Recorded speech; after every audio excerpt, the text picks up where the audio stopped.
At Brooklyn and Chase's, it's a new day. Chase has to meet his brother today and support him as his father's will be read.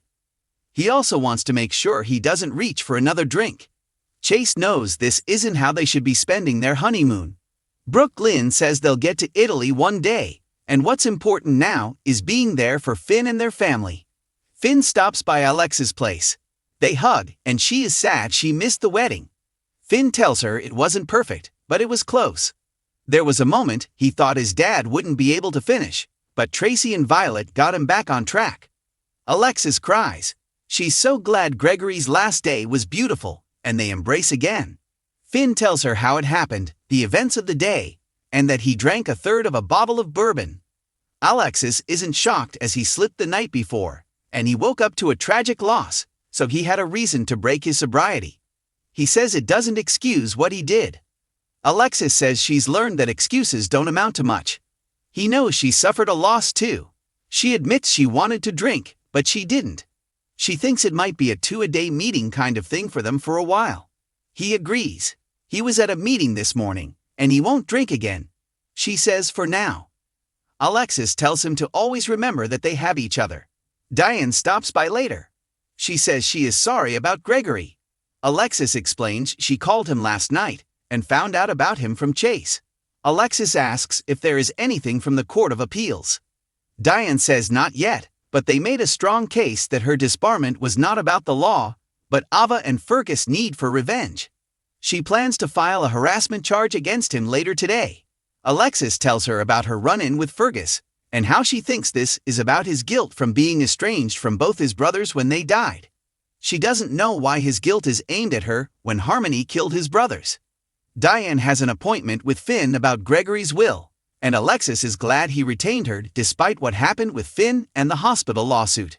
Diane notes Alexis is mentioned in the will, so would she like to attend? Alexis has a meeting with Ava to give her hell, and she already knows Gregory wanted her to be the literary executor of his will. She really wished she had gone to the wedding to be with Gregory in what was his last happy moments.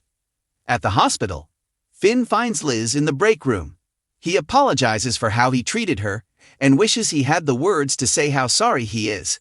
He says Chase talked him through the night, and he's going to meetings. Liz thanks him for saying what he did, and she wasn't trying to take charge of him, but she had to put Violet first. Finn understands. Liz is glad, as he didn't seem to understand yesterday.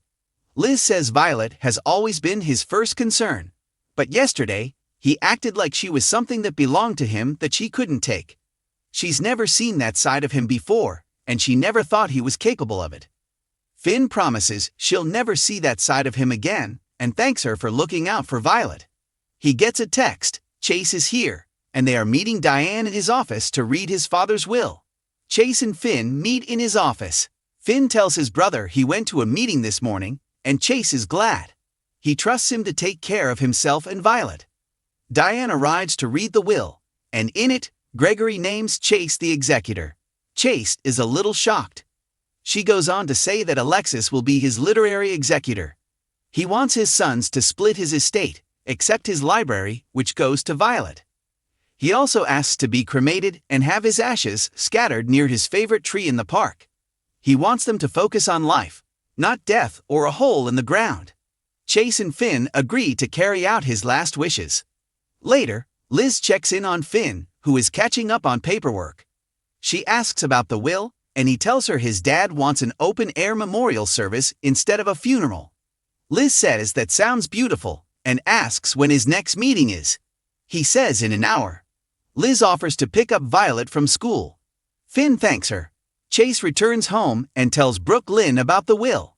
He says he was named executor, which he thought would go to Finn. But maybe his dad didn't want Finn struggling even more. He says he has to carry out his father's wishes and get Finn and Violet through it all. Brooklyn jokes that it's so awful that he doesn't have anyone by his side to get him through this, and they kiss. Ava storms into Nina's office as she's working with Maxie on the deception ads featuring Blaze.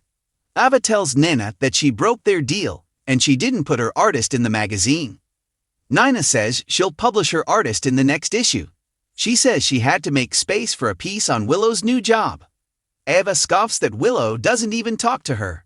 Nina says she doesn't know what goes on in her life anymore. Not with her daughter or the new man she's seeing. Nina tells her to run back and report to Sunny. Ava storms out, but not before telling Nina it's pathetic that all she has left is to be the Queen of Crimson. Maxie tells Nina that was nuts, and asks why she would antagonize Ava, who is dangerous. Nina rants about Ava stabbing her in the back with Sunny. Maxie asks if she regrets selling the Metro Court or signing the divorce papers. Nina doesn't, so Maxie asks why she's making Ava her enemy. Nina says Ava made an enemy of her first, and that scowl on her face was worth what she said to her. Nina continues to rant about Ava. Maxie says this meeting was supposed to be about the ads, but clearly, Nina needs to get this out of her system. Maxie brings up the gentleman friend she mentioned and reminds her that Drew is her boss and they don't like each other, so is the sex really that good? Nina says this isn't about the sex, and because of Drew, she is on better terms with Willow. Maxie asks what happens if temptation strikes again. Nina says Drew Kane is the opposite of what she call irresistible. Maxie asks why then can't she resist him. Joss meets Trina at the gallery. Joss thought she had the day off. Trina does, and she explains Ava just said she needed her to open up as she had a meeting at Crimson. They discuss finding an apartment, and Joss wants one near PCU. Trina isn't sure she's going back yet, but she knows she's done with dorm life. Talk turns to the wedding, and Joss says it was beautiful until Sunny attacked Dex at the reception. Joss tells her that she had to take Dex to the ER, and he needed stitches. She says it could have been worse if Jason didn't pull Sunny off him. Ava walks in and tells Joss that she shouldn't be spreading gossip.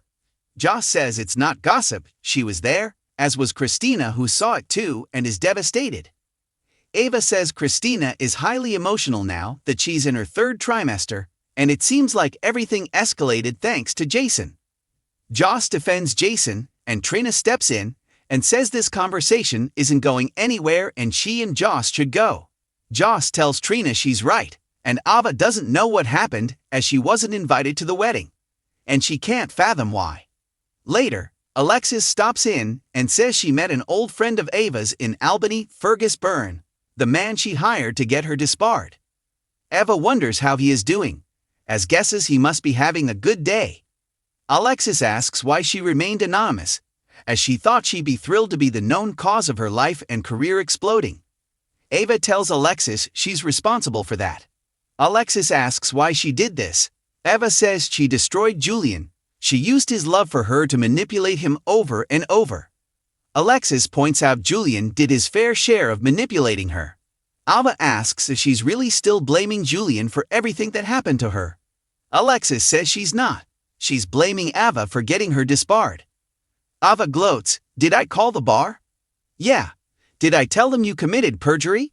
Yeah." Ava tells Alexis she has only herself to blame as everything she told the bar was true. Alexis calls her cruel, and she operates in only 2 ways: blaming everyone else or lashing out and causing damage. Alexis misses practicing law and prosecuting people like her. She warns her license or not, Ava will regret making that complaint to the bar. She walks out, leaving Ava to ponder the threat. Drew stops by the gatehouse to run something by Michael. Willow explains he's taking Wiley to school and should be back soon. Drew also wants to run something by her, but needs her to promise not to tell the rest of the Quartermains. He tells her about the congressman's offer for him to run for his seat, and she thinks he'd be perfect for the job. Drew explains this would be a huge change, and would he even have a shot at winning?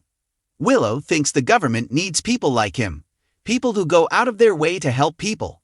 She really hopes he will do this, and she won't say anything to anyone. Drew admits the more he thinks about it, the more he likes the idea. However, the campaign could dirty seeing he was just in prison. She says he paid his dues, he was an ex-Navy SEAL, and he has the congressman's support. She loves the sound of Congressman Kane. Drew chuckles that the congressman had something to say about that too. He thanks her, and she says he can thank her by running on the next General Hospital. Blaze offers an apology to someone. Drew asks Willow why she thinks he can do this. Molly asks, "What am I supposed to do?"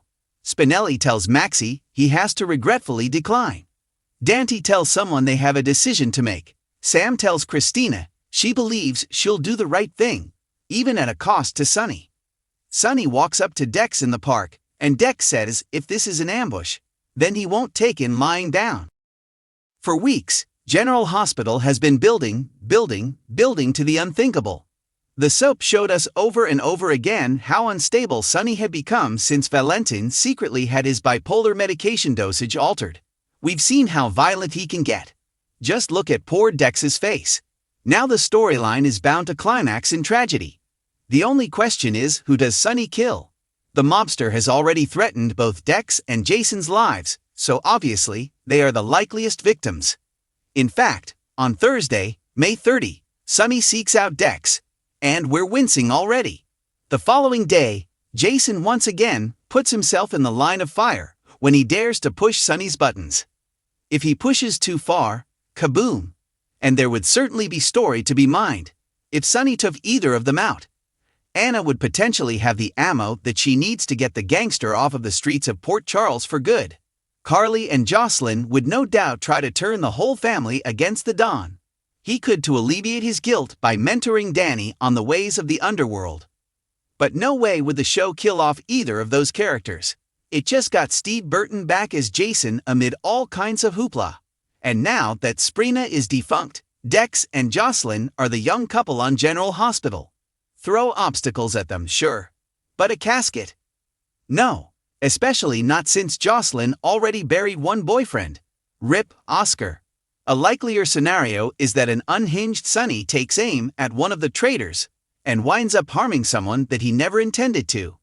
Imagine if he accidentally shot Blaze, thereby setting off a chain reaction that caused Christina to lose TJ and Molly's baby. Or suppose Nina wound up in the wrong place at the wrong time. Would she use Sunny's guilt as a means of wheedling her way back into her ex's life? The possibilities are virtually limitless. Hit the comments with the name of the character you think will be, if not killed, grievously injured, when Sunny is blinded by rage. At General Hospital, Carly walks into Brennan's room. He smiles and says, "Another visit." She says she had to come as she heard he stabbed himself just to see her. She asks to see the scar, but he says it's bandaged, but it's pretty epic. She asks what really happened. He says a thug jumped him in the showers. Carly isn't buying this as he's a spy, and he'd never let himself be vulnerable. He jokes maybe he just wanted to see her. She doubts that and asks what's really going on. Jack tells her it's complicated and she won't understand. Carly doesn't like being made to feel stupid, and he is sorry for that, as he does not believe she is stupid. He says he's a spy, these are spy games, and everyone has a motive, and plays fast and loose with the truth. He says nothing is as it appears. She asks if he's saying he's not guilty. Brennan says he hasn't been tried for what he's been accused of as they fear what will come out in court. She knows he's not innocent, and Brennan says neither is who he's playing against, including Anna. He admits some of the things Anna has accused him of he's done, but no one in their world is innocent. He also says she is no spy, otherwise she wouldn't have visited him in Pentonville. However, she has no idea what she gave him that day. Carly asks what she could have told him that he didn't already know. Brennan gives her a lesson in espionage and says a good spy never tells. Carly doesn't care what he's up to. All she cares about is her friend Jason finding peace. She asks him to keep Jason out of whatever he's up to. He says he will guarantee her that he won't harm her friend and doubts he'll ever see him as he will be sent back to prison soon. She says perhaps she'll visit him again before that, but he tells her not to. Brennan says, "You should stay far away from me." He says people will tell her that he's a bad man and should stay away from him. She says she doesn't listen to people and makes up her own mind. He calls her beautiful and smart. Carly exits his room.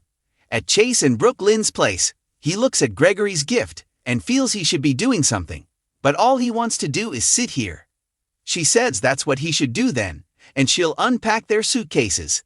There is a knock at the door, and Chase doesn't think he can handle any more sympathy. She says she'll get rid of them, but it turns out to be Tracy. Tracy tells Chase she's sorry about his father and that he was a wonderful man.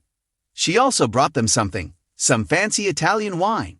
She knows they should be on their honeymoon, so she thought she'd bring a taste of Italy to them. Chase and Brooke Lynn thank her. Brooke Lynn excuses herself to open the wine. Chase tells Tracy he is thankful to her for being a friend to his dad when he needed one. Tracy says that's kind, but she'd prefer to skip the platitudes. He says it's not a platitude, it's the truth. She's sorry for offending him, and he's sorry as he's not good at this grief stuff. Tracy admits if it were up to her, she and Gregory wouldn't have been friends. She has acquaintances but few friends. However, caring about Gregory snuck up on her. Chase says his dad did that to people. Tracy calls him warm, engaging, and never self-pitying. She says he faced the end of his life with dignity and courage, and he should be proud of him. Chase is proud of his father, which is why it's killing him that this is all his fault. He says he asked his dad to officiate at the wedding, and it was too much, and that is why. Tracy tells him not to do this to himself. She says his father was over the moon at his wedding, and officiating their wedding is what kept Gregory going these past few weeks. Chase didn't think about it that way. Tracy says he shouldn't punish himself for his father's death. It was sad and unfair. But that's how life is. She says it wasn't anyone's fault.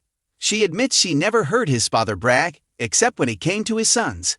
She laughs he never stopped talking about Chase, and it was his one annoying quality. Chase laughs and notes it's the first time he's laughed since he got the news. Brooke Lynn returns with the wine, and Tracy sees herself out. Chase and Brooke Lynn enjoy the wine. Chase can't believe how fast everything can change.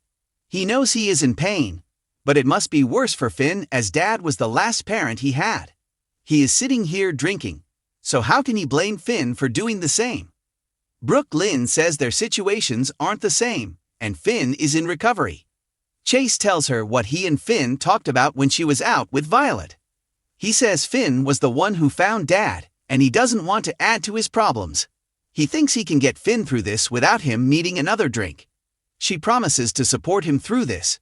Chase knows ALS is fatal, but part of him thought his dad might be able to beat it, and knows that is insane. He wishes he could talk to him one last time. Chase tells her that her grandmother told him how happy he was to see them married, and he feels his dad knew it would be okay to leave as he would have her by his side.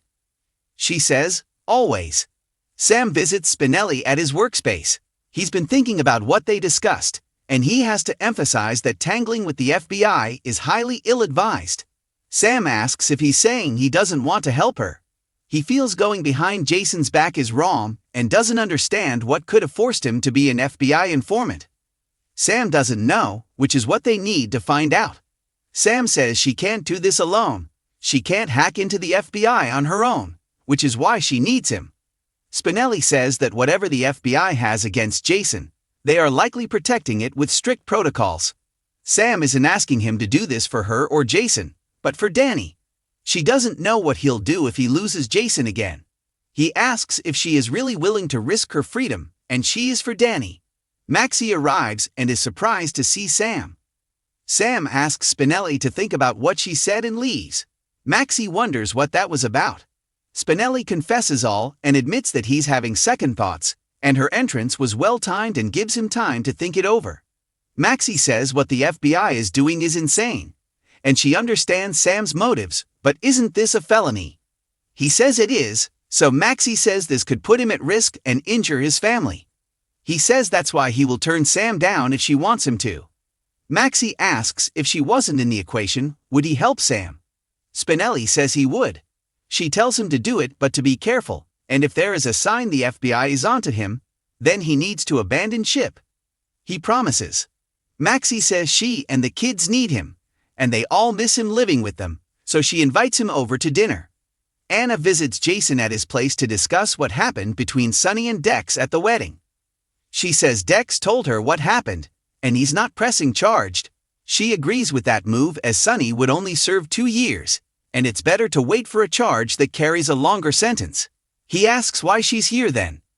Anna explains she heard Dex's version of the events and wants to hear his. He explains he had a bad feeling at the wedding. Saw Sonny follow Dex and followed them both. Anna asks what the hell is going on with Sonny. Jason says, off the record, he lost it and he threatened to kill him and Dex.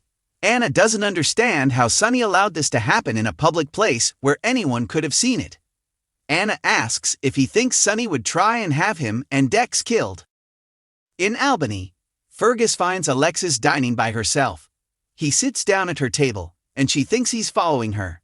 She tells him to go away. He asks how the food is. She asks if she needs to report him to his own hearing for harassment.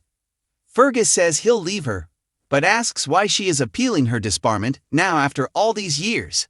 Alexis says there is no secret, it just took her a long time to realize what a huge miscarriage of justice her disbarment was. Fergus doesn't think so, and he thinks she played the long game, hoping everyone forgot what she did.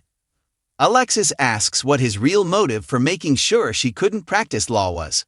Fergus said Ava told him that she destroyed her brother's life, just like she destroyed his brother's lives. Alexis says Neil never mentioned he had brothers. Why is that? Fergus explains he and his brothers argued over his late father's estate, and he didn't speak to either of his brothers for a decade. He deeply regrets that, but he never expected them to be gone because of her. He says he intends to do everything in his power to make sure she never practices law again. Alexis says going after her won't change his alienating his brothers or get any of that time back. He was hoping she'd take some responsibility for her actions, but because she isn't, it's another reason she shouldn't be practicing law. He says it's not personal. She tells him if he was under oath, he would have just committed perjury. He calls her the liar and tells her to enjoy her salad. He walks off. Back at Chase's, Alexis calls Gregory's phone, which rings. Chase answers and Alexis asks to speak to Gregory. Chase hates to do this over the phone, but he has to tell her something. In Albany, Alexis holds back tears and tells Chase how sorry she is.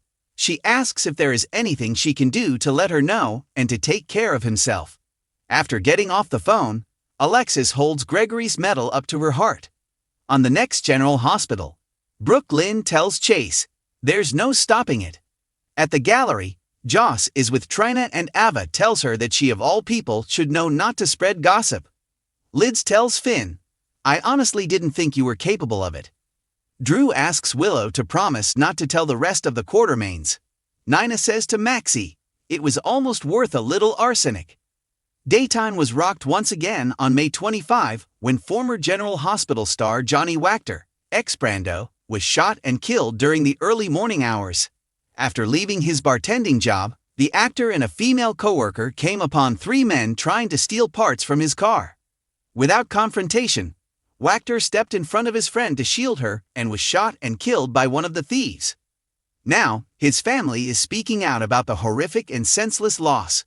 Wachter's mother Scarlett and his two brothers Lance and Grant spoke via video call to NBC's Morgan Chesky for the TODA show and detailed the described incident above, stating that at first, Wachter thought his car was being towed. When asked how they felt after hearing that his final act in life was to protect someone else, his mom replied, I used the word hero and am thankful that that person is Oak, and that when he died, he wasn't alone. And of the man who shot and killed her son over a catalytic converter, Scarlett continued, this person is evil. I think they are cowards. As a parent, you never expect to bury a child.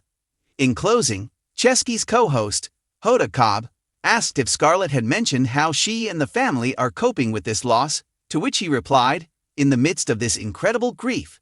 She's been watching her favorite clips of Johnny from General Hospital. And the actor's godmother, Michael Kinnard, has created a page to raise money in the name of justice for Johnny and stated, I want to raise money for his mother, Scarlett, and his brothers, Lance and Grant, to be able to travel the distance of 2,000 miles, the many times it may take, to take care of this heartbreaking business which they have been sentenced. Again, our hearts break for Wachter's family, and we hope their memories of him help to guide them through their grief. Those who know anything about this case should contact Central Bureau Homicide LAPD Detectives Gonzalez or Martinez at 213-996-4142 or 877-527-3247 with anonymous calls made through the LA Regional Crime Stoppers or via